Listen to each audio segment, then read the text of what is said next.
Hi folks, so welcome back. So in this video, I am going to cover a company called Varun Beverages. ठीक है, क्या करता है company is into consumer FMCG वाले segment में and they have a official licence of PepsiCo जो international brand है उसके प्रोडक्ट सेल करने का लाइसेंस है. They are the franchisee of them and उसके प्रोडक्ट सेल करता है in India and many other countries. ठीक है, लाइक मोरक्को हो गया, अफ्रीकन कंट्रीज में केनिया हो गया, वहाँ पे प्रोडक्ट सेल करता है. कौन से प्रोडक्ट्स है? If you look on to there are various, मतलब कार्बोनेटेड सॉफ्ट ड्रिंक्स में अगर आप देखें तो पेप्सी हो गया, माउंटेन ड्यू हो गया, मिरिंडा हो गया, सेवन अप हो गया, ये सब जो ब्रांड्स है. उसके बाद जूसेस वाले सेगमेंट में भी है, ट्रॉपिकाना हो गया, स्लाइस करके जो जूस है. फिर उनका जो मेन एनर्जी ड्रिंक वाला सेगमेंट दैट इज स्टिंग वाला जो प्रोडक्ट है that is one of their जो बिगेस्ट ग्रोथ वहाँ से आ रहा था इन लास्ट 2-3 साल से. वहाँ से मतलब मेन ग्रोथ वहाँ से आ रहा था.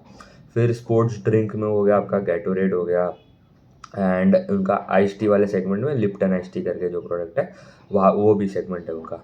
फिर उनका स्नैक्स वाला सेगमेंट भी. ठीक है, तो स्नैक्स वाला जो लाइसेंस है उनको वो इंडिया के लिए नहीं बट थोड़े 2-3 कंट्री में मिला है, अफ्रीकन कंट्रीज में, बट इंडिया में नहीं मिला है. कौन से ब्रांड हो गए स्नैक्स में? कुरकुरे हो गया, डोरिटोज हो गया, चीटोज हो गया, ये जो 2-3 जो बड़े मतलब फेमस ब्रांड्स है उसके they don't have licence of selling that products in India, क्योंकि उसमें मार्जिन भी ज़्यादा है. तो पेप्सी वो करता है डायरेक्टली एंड वो सिक्लिकल भी नहीं होता. क्योंकि आप देखो मतलब ऐसा नहीं है कि आप in summer season you will eat more more Kurkure, winter में कम खाओगे. ठीक है, ऐसा नहीं है. But whereas energy drink वाले में थोड़ा वैसा होता है क्योंकि समर में उनका डिमांड सबसे ज़्यादा होता है इन Q1 स्पेसिफिकली देखो तो. एंड वाटर वाला सेगमेंट भी है. ठीक है, एक्वाफीना करके जो बॉटल है और एक दो बॉटल है. एंड सोडा में क्लब सोडा हो गया, उसमें ड्यूक्स करके जो ब्रांड है वो भी दैट इज़ ऑफ पेप्सी को उनका लाइसेंस है for Varun beverages sale in India. ठीक है, एंड उनके खुद के भी ब्रांड्स है. ठीक है, तो और 2-3 अगर एक क्रीम बेल करके एक ब्रांड है वो बेसिकली डेयरी बेवरेज है. उसमें सिमिलर टू जो अमूल कूल जो प्रोडक्ट है वैसे क्रीम बेल जो प्रोडक्ट है that is the competitor and वो खुद का ब्रांड है वरुण बेवरेजेस का. ठीक है, और वो भी वाटर वाला सेगमेंट भी है उनका. तो मेन तो उनका ट्रिगर ग्रोथ आ रहा था अभी तक ये स्टिंग वाले सेगमेंट से एंड ये कार्बोनेटेड सॉफ्ट ड्रिंक वाले सेगमेंट से. अभी इन ये थोड़ा सिक्लिकल क्यों है? क्योंकि ये सीजनल बिजनेस है. Q1 ऑफ एनी ईयर आप ले लो, it is their best quarter. क्यों? क्योंकि समर सीजन होता है and the demand for cold drinks is the highest in that season. But अभी ये साल क्या हो गया in this quarter, in Q1 of FY26, the मतलब जो गर्मी जो आने वाला था उतना कुछ आया नहीं. ठीक है, मतलब देर वर अर्ली रेंज. आप देखो EMS स्पेस में भी जो AC वाले कंपनीज थे, RAC रूम AC वाले लिंक्ड, PG इलेक्ट्रोप्लास्ट हो गया, ई पैक हो गया, ये सब को प्रॉब्लम हुआ. फिर इलेक्ट्रॉनिक रिटेलिंग स्पेस में अगर आप देखो तो आदित्य विजन हो गया एंड इलेक्ट्रॉनिक मार्ट इंडिया, उनका भी ग्रोथ चला गया. उनका गाइडेंस होता था 20%, 5% ग्रो किया. ठीक है, तो ओवरऑल अगर आप देखो तो ये सीजनल बिजनेस है. इन Q1 सबसे मेजॉरिटी रेवेन्यू वहाँ से ही आ जाता है उनका. बट ये टाइम तो ग्रो आया नहीं क्योंकि देर वर अर्ली रेंज. तो इनका क्या प्रॉब्लम हुआ? इनका पहले से अगर आप देखो तो टॉप लाइन में तो अच्छा नंबर आ जाते क्योंकि वो एक्विजिशन भी कर रहे थे. ठीक है, क्योंकि लास्ट ईयर के बेस में वो काउंट नहीं होता, तो एक्विजिशन से उनका ग्रोथ तो आ जा रहा था 20-25% के आसपास तो आराम से.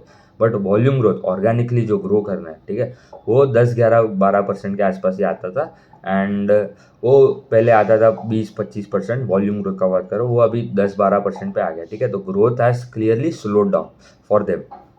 एंड अभी ये क्वार्टर में तो एज मतलब अगर लास्ट ईयर के बेस में देखूँ तो लास्ट ईयर तो हीट वेव था तो बहुत ही अच्छा डिमांड था फॉर कोल्ड ड्रिंक्स को, ये सब बेवरेजेस देखो, कार्बोनेटेड ड्रिंक्स जूसेज एंड ये सब के लिए.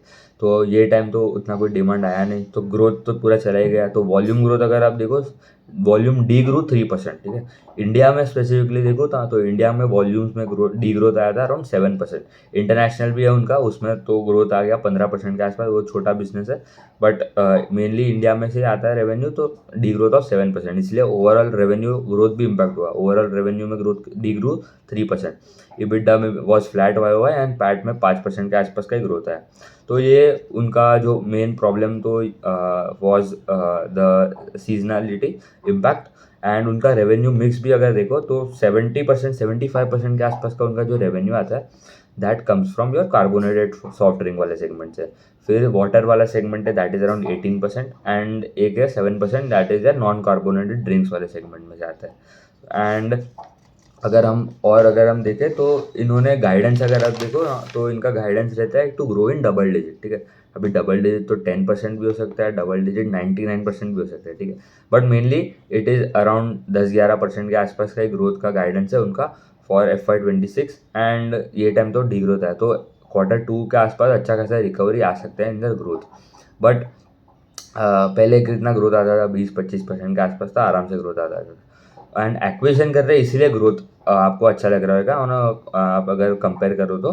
बट वॉल्यूम में भी अगर आप ग्रोथ देखो तो उतना कुछ आ नहीं रहा है, ठीक है। मतलब वॉल्यूम ग्रोथ इज बेसिकली अगर ये क्वार्टर आपने 1000 बॉटल बेचे Pepsi, and next last and ये साल के वाई लास्ट ईयर अगर आपने 1000 बॉटल बेचे 100 bottle, and this year you are selling 120, तो आपका वॉल्यूम ग्रोथ आ गया 20%। तो वॉल्यूम ग्रोथ भी में थोड़ा स्लो डाउन आ रहा है उनको।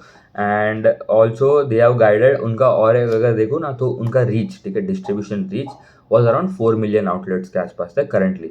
उन्होंने गाइडेंस दिया था कि वो 4.4 के आसपास हो जाएंगे बाय दिस ईयर के एंड तक, बट वो अभी ये सब जो अनसीजनल रेंज आ गए तो इसलिए वो बोल रहा है वो थोड़ा गाइडेंस में थोड़ा मिस हो सकता है, मतलब 4.2 4.3 हो सकता है।